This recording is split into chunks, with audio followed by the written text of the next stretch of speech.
Things did not go according to plan. I lived in New York City rent-free, but I was a nomad for 3 months. I got depressed. I turned down my only job offer, and in this video, I'm sharing it all. This is the story of my first 3 months living in New York City.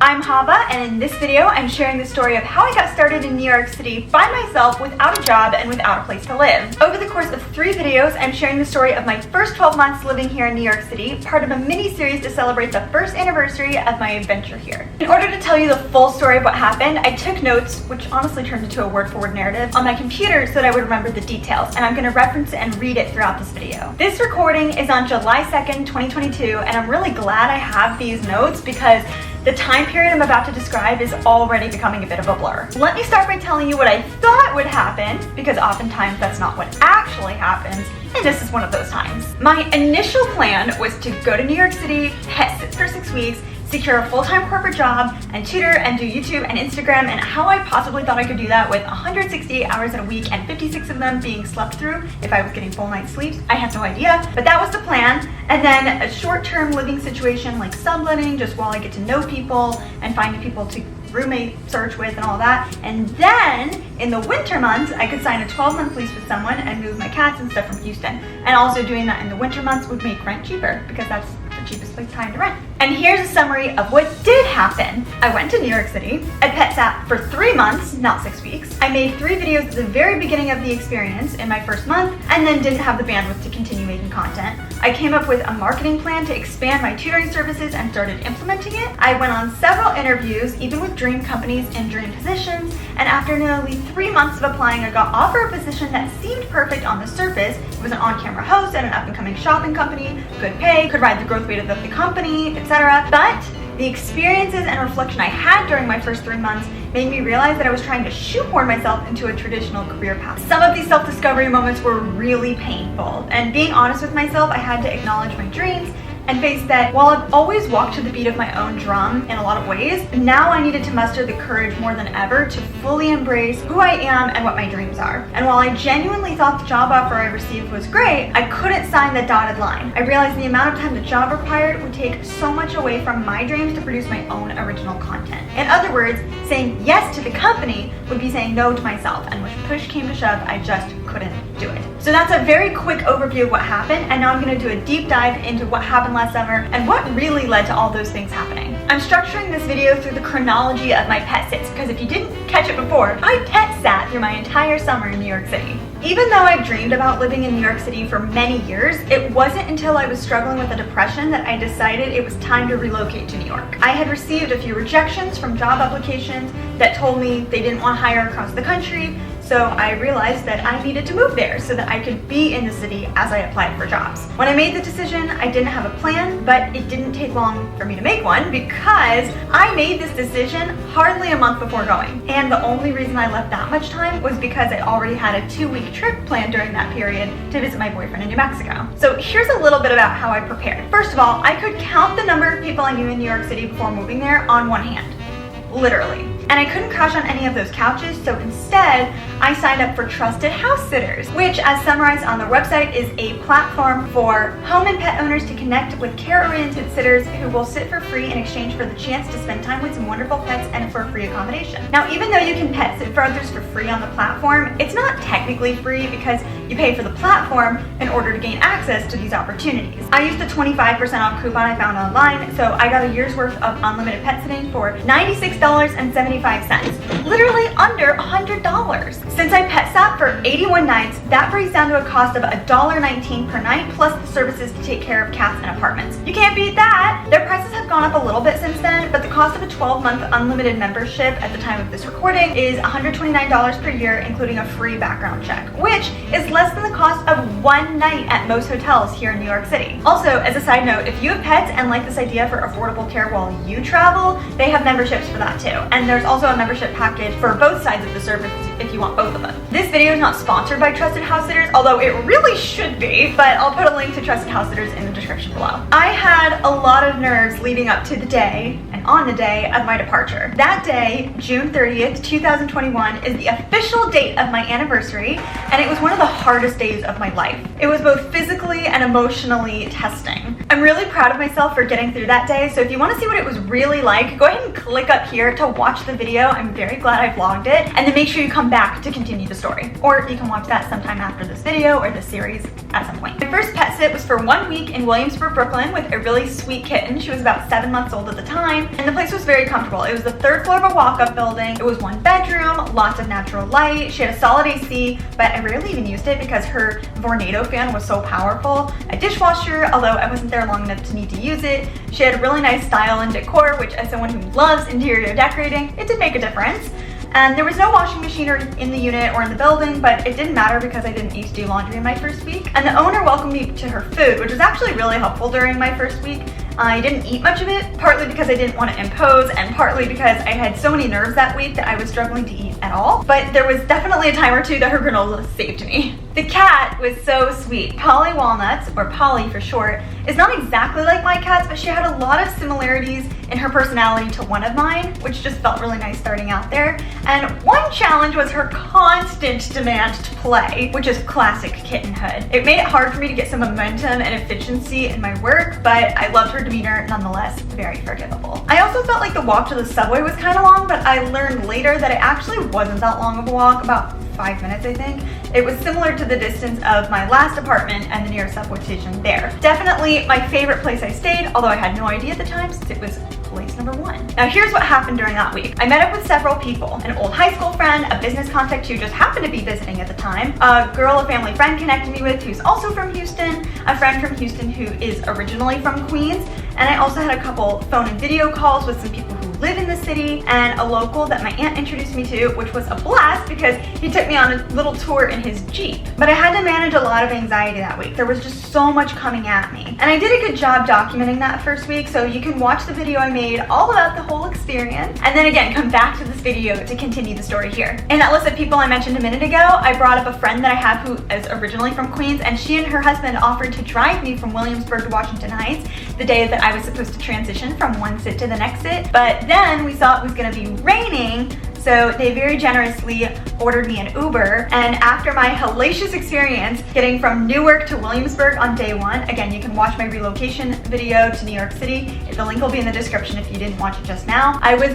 just very grateful that they did that for me. When rain was in the forecast though, I don't think I knew that it was gonna be a tropical storm. It was Tropical Storm Elsa. So I was in that Uber for 4 hours. 4 hours! I even coached my driver on how to drive through floodwater because as a native Houstonian, unfortunately, I'm experienced. Although it took forever, I was just patient and grateful that I wasn't in the subway system, which was flooding so bad there were videos of water up to people's thighs and just gushing in places. Again, I was not upset to be in the Uber for 4 hours. I was just glad to be in the Uber. Well after dark though, I did finally arrive at my second pet sit, which was a 5-week stay in Washington Heights, which is in northern Manhattan, with 2 cats. It was a 2-bedroom apartment and a very large space. It had a huge bedroom, a big hobby room, a large living room, a decently sized bathroom, an entryway, and a kitchen, and it was in the 5th floor of an elevator building, but not a high-rise. There was a laundry room in the basement, so not as ideal as in-unit, but I didn't need to worry about dealing with a laundromat, and there was no dishwasher. Not my personal style in terms of decor, but I did like that they had a unique theme going. It was clearly a blend of eclectic vintage and nature. And speaking of nature,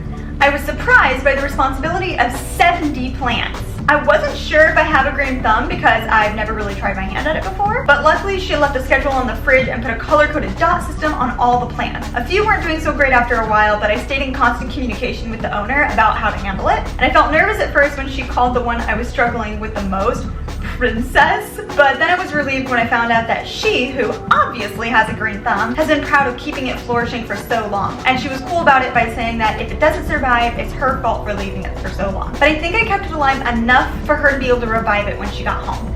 And I really hope she did. The big challenge with the plants was knowing how much to water and some of the pots had holes in the bottom without plates beneath them. I had a couple moments when they leaked because of things underneath them, including tabletops and aerial plants that were above some sort of electronics I discovered, and I hurriedly got towels during these moments, but I was definitely freaked out because I didn't want to underwater the plants and have them die, but overwatering them was pretty risky too. Obviously, I made it work somehow because most of these plants were still happy after 5 weeks of my care. My bigger challenge was with the cats. While they were good-natured overall, they had no manners in the kitchen. When it came to feeding time, they were constantly getting in my way and on the counters, and I just wanted them to stay off while I at least poured the wet food and the dry food into the bowl to mix it up the way the owners had requested me to do.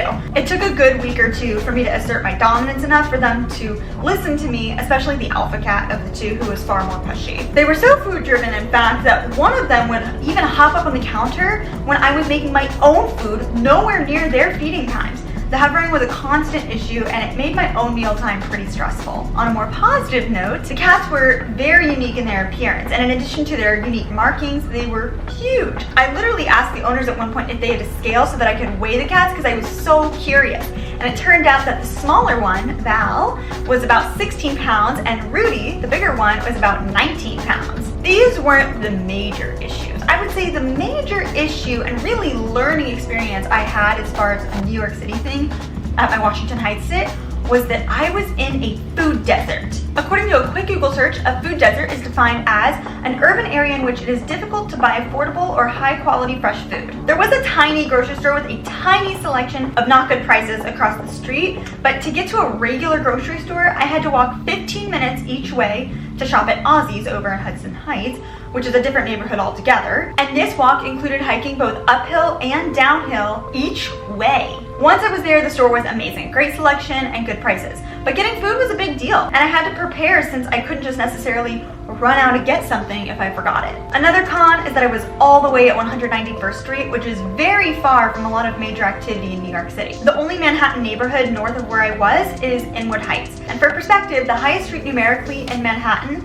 is 220th. And if that's not enough, there are several places in New Jersey along the Hudson River and in Brooklyn that are closest to places in Midtown, like Times Square, than where I was. That said, the biggest pro of this apartment was being so close to a subway station and a reliable line, the one. It was literally around the corner. Also, it was neat to stay in Washington Heights right when the movie came out, though I still haven't seen it, but I'm excited to see it because I've spent so much time there that I'll probably be able to relate to some of it more than the average viewer. For example, I told my cousin at one point that there were fire hydrants that were just like gushing out and people were playing in them and having fun, and he told me that is actually in Washington Heights. I told him to not tell me anymore. It's not a spoiler apparently, but I've seen that multiple times for real. It's unfortunate that I had so many cons to share about this pet sit because the owners were absolutely lovely. It's just that this was my first experience of a lot of New York City drawbacks, and I want to accurately cover the experience I had. That said, it should be noted that the challenges of my daily living situation don't reflect my daily existence. I had plenty of stressors, but I didn't feel like every day was miserable or anything. So let's talk about what happened during those 5 weeks.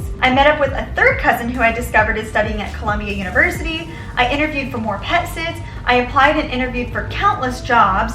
I went to the immersive Vincent van Gogh exhibit with my cousins and aunt. They were living in New York City temporarily for about 6 months. I enjoyed meals with them at delicious restaurants. We watched the 4th of July fireworks over the East River together. We celebrated my aunt's birthday. Honestly, they really brought a lot of joy to this time period for me. Sam visited for about 5 days, and we kept it pretty low-key, mostly because he wasn't feeling well. But we did tour a fancy apartment in Midtown, ate at the Butcher's Daughter in the West Village, and then went to Little Island, spent a day with my aunt and cousins, meandered Hudson Yards, went to Van Leeuwen's, which I love, and we discovered this ice cream brand together in New Mexico at Sprouts because he has an intolerance to dairy and I moderate my dairy intake because of my skin, but it's amazing.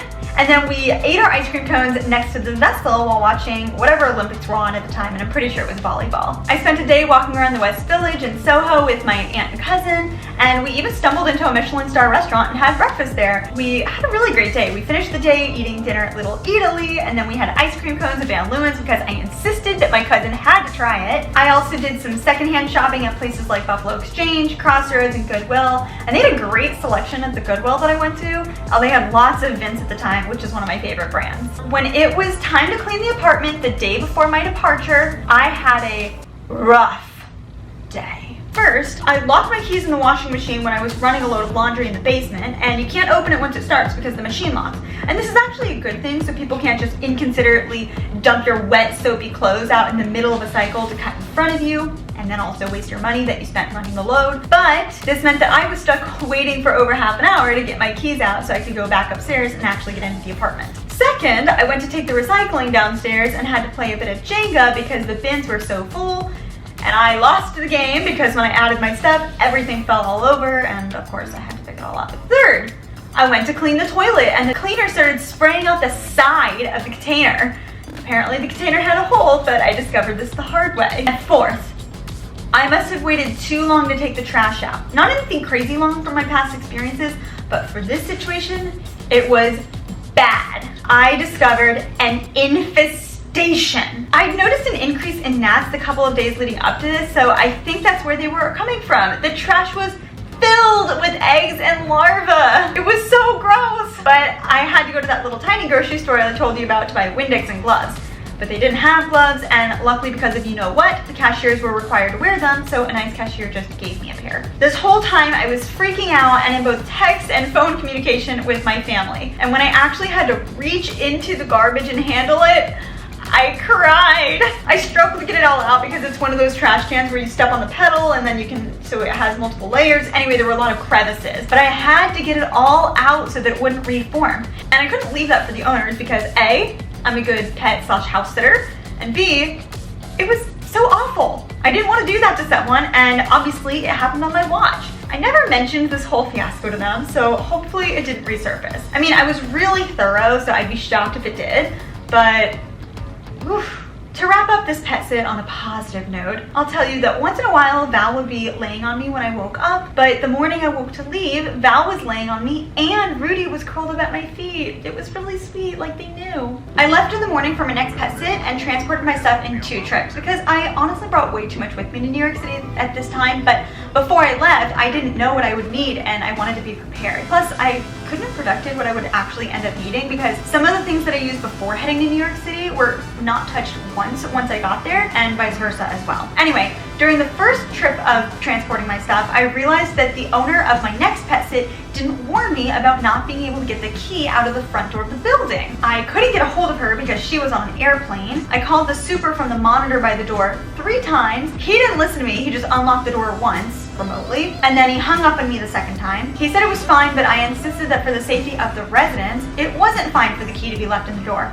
Not to mention that I couldn't risk someone stealing the keys on me. A nice neighbor came by and her boyfriend was able to get it out, but he wasn't sure what to tell me for the future. The timing was good because then a maintenance man came that the super sent over after my 3rd call, and he was super nice and showed me the trick for the future. The owner said she didn't know it was still a problem, but I immediately did not believe her. And this began my 1.5-week long pet sit in the Upper East Side with 2 cats. It was supposed to be 3 cats, but one died unexpectedly of a heart attack less than a week before my sit started. So the 2 cats that were there were Max, who was very friendly, and Lily, who was very shy and skittish. It was a very uncomfortable place. It had a decent enough size, I guess. It was 1 bedroom, 1 bathroom on the 2nd floor of a walk-up, but there was 0 counter space in the bathroom, so I used the desk in the bedroom, no dishwasher, and no laundry in unit or building. 2nd floor was fine, and it was dark. No natural light. All of the windows were inches away from other buildings, and it was hot. This 1.5 weeks was during the heat wave, and the pet sitter didn't mention anything about the AC units, which looked so old and dusty. And I realized at one point that she did say that the living room AC would be okay on low, but not long after I started it, I had an asthma attack, probably from the dust, so I turned it off. I was sweating almost non-stop day and night for 10 to 11 days. But it wasn't a good location, not as close to a subway as the Washington Heights location, but I was in the Upper East Side and close enough to a subway. Closer than the Williamsburg set. Super pricey grocery stores where I was, so I trekked via Subways to Trader Joe's for my food. So during my time staying at this place, what I did for entertainment is I went to a clothing swap in Williamsburg, I browsed secondhand bookstores and book street sellers, and I went to the Grand Bazaar in the Upper West Side. I met up with a friend from Houston that I've been friends with since high school when she was visiting on her husband's work trip. We enjoyed living cookies and walked around Charles Schurz Park and the Upper East Side. And I met up with a friend from a trip 5 years ago who lives and works here in New York City. I networked and met up with someone for Living Cookies. in Washington Square Park, and one day when I was walking near Union Square Park, I noticed a tiny bird on the sidewalk who was very still. He looked terrified. I didn't know if it would be okay to pick him up. I don't have a lot of experience with that. So I tried calling the bird and wildlife rescue places in New York City, but by that time on a Friday evening, they were closed. So we, being me and the bird, walked together for a while, and when he tried to fly once, he landed in the middle of the road. So I went out to prevent cars from rolling over him, and then we continued walking on the sidewalk, and when I bumped into a nice older lady, actually she was an artist, who has lived in the area forever, she scooped him up, and then we walked over to Union Square Park together to release him. Along the way, we named him Hopper. And it turned out that he wasn't injured, he was just a baby bird who hadn't fully learned to fly yet. So if you're watching this, Hopper, I hope now you're enjoying life in the sky and the trees. That was a very uncomfortable and honestly unhappy 10 days, and I desperately wanted to go home. That's why when Hurricane Henry decided to head towards New York City and cancel hundreds of flights, including my own, with the next availability being 3.5 days later, 3.5 days after the return of the owner, I had a total meltdown. Quick side note in case you feel confused, at this point in the story, I'm going back to Houston for the first time since June 30th. So I got the airline to refund the money for my ticket and found a new flight on a different airline for the morning after mine was originally scheduled. I was in touch with the pet owner, due to return the same night as my canceled flight, and on the phone she was super cool about us making adjustments for me to leave the morning after we scheduled, and she even decided she would return the following night, even though that wasn't necessary since I asked to sleep on the couch and graciously thanked her for the opportunity. After making arrangements, I used my experience as a native Houstonian to my advantage and prepared for the storm by getting food, which I was about out of since I was supposed to be leaving, bottled water, I scoped out an emergency shelter-in-place location in the apartment, and I filled the sinks and tubs with water. When the following morning had nothing but light rain, it ended up making landfall further northeast. I took a short walk to Central Park and the Met Museum gift shop, which were just a few blocks from where I was staying. I don't remember a lot of other details beyond just getting through that day, tidying up and packing, and I was so happy to go home the next morning, though I had acquired way too much stuff. Mostly books at those secondhand spots I mentioned, because I love books and I'm excited to have a home library one day. So I had to move weight around my bags like never before. I spent a solid 45 minutes rearranging and ended up ditching stuff and sitting by the scale. I wore everything I could. Sweaters, jackets, hats, I even stuffed underwear into the backpack mesh I had. You'd think that would end the pet sit. But no, when I went to do the usual, hey, let's review each other on the app, I got a scathingly bad response from her detailing everything I did wrong. But the craziest part is that so much of what she wrote was blatantly false, hurling unwarranted blame in my direction or completely unreasonable given the situation. With about a week between pet sits, I'd price compared Airbnbs against flights back to Houston, and the cheaper and more emotionally necessary option was spending a week in Houston. Then I flew back to New York City for a 3-week pet sit in Williamsburg. I arrived the day before the sit started to get the keys, meet the owners, etc., and I stayed at the Pod Hotel, which is a hotel with clean, no-frills, tiny rooms to make staying in a hotel in New York City more accessible. Honestly, I really liked it, and I would definitely recommend it if you don't want a pet sit or go the Airbnb route but need something budget conscious. I remember feeling so low and sad that day, having left Houston before I was emotionally ready because I had this commitment. So the next day began my 3-week pet sit in Williamsburg, Brooklyn. The last Williamsburg sit was on the east side of the neighborhood, and this one was on the north side. Unfortunately, that loony from my Upper East Side made me nervous when I went into my next pet sit. Luckily, these people were very nice. In fact, upon my departure, they left a beautiful review and even mentioned how I cleaned the entire apartment. It was comfortable enough, although it didn't have much in the way of amenities. There was no dishwasher and no laundry in unit or building, and it was definitely a step up from the Upper East Side location. It was first floor, 1-bedroom apartment, some natural light, AC, a great location, again, north side Williamsburg, block and a half from the L train, which is a great line, and the Bedford station, which is just 1 stop away from Manhattan, and Bedford Avenue is the main drag of the neighborhood. For the first half of the sit, one of the cats, Lily, always growled at me and even swatted at me once, even though I kept my distance. She was so grouchy. Until Sam came, when she suddenly started to be friendly. The owners told me that they weren't surprised because she seems to have a strong preference for males. The other cat, Stella, was super friendly and she meowed happily all the time. Unfortunately, she has a very scratchy sound to her meow, but other than that one time that Stella randomly scratched me, totally unprompted, it was so bizarre, I was just glad to have a cat that was happy about my presence to balance out the one who growled at me every time I walked by. So here's what happened during those 3 weeks. I got my tutoring business going for the 2021-2022 school year and did tons of marketing to get it going ASAP. I explored Bedford Avenue and bought inexpensive, nice books from a bookseller who set up on the street anytime there was good weather. Again, I just love these bookseller things. I auditioned for an on-camera role at an up-and-coming retail company. Sam visited me, and when he did, we watched Friends, just nice chill time. We discovered Erin McKenna's Bakery, which is an amazing bakery in the Lower East Side, and everything is 100% free of wheat, gluten, dairy, eggs, soy, and they don't bake with nuts aside from coconut. As someone who has family with dietary restrictions but can personally eat anything, meaning I can compare things side by side, you'd never know there's any kind of modification in the way Erin's goodies are made. There are locations in New York City, LA, Santa Monica, and Orlando, but they do ship nationwide too. I've been back several times since this discovery, including tea cake for Thanksgiving and when my sister came to visit recently since she eats gluten-free. Not sponsored. Just love them, recommend. Anyway, Sam and I also ate at Divya's Kitchen, which is this Ayurvedic restaurant that I found, which is pretty cool. And the owners bought us dinner to thank us for being super easygoing because their landlord needed to come in and take a look at a few things while we were there. We spent a day at the Bronx Zoo with my aunt and cousin. We ate New York pizza from Vinny's in Williamsburg, 10 out of 10. And we wandered around Williamsburg until we came upon Domino Park, which is this man-made beach along the East River across from Manhattan, so you get views of the skyline. That day, we also found ourselves at the Artisan Fleas Market when I discovered a jewelry company I love, and I tried on both high-end pieces, which is from Kayla Jewelry, and lower price point pieces at KJE Filled. Same owner, the founder, and I totally hit it off, and she told me her story, and I really loved it because it was just so inspiring. So I picked out a birthday gift for my sister, and she let me custom design the matching bracelets. Unfortunately, mine fell off in a lift ride at some point and it was never returned. But I'll link the jewelry in the description below in case you're a jewelry lover like I am. During the Williamsburg sit, I lined up a pet sit to start immediately following, which is why the day my sit finished, I headed to Crown Heights, Brooklyn to take care of a cat. The different parts of Crown Heights are different, which I did not know before this pet sit. I'd only ever heard of Crown Heights in reference to Chabad, which is a large Orthodox Jewish community, so that's what I thought it was. I wasn't wrong, but I also wasn't fully right.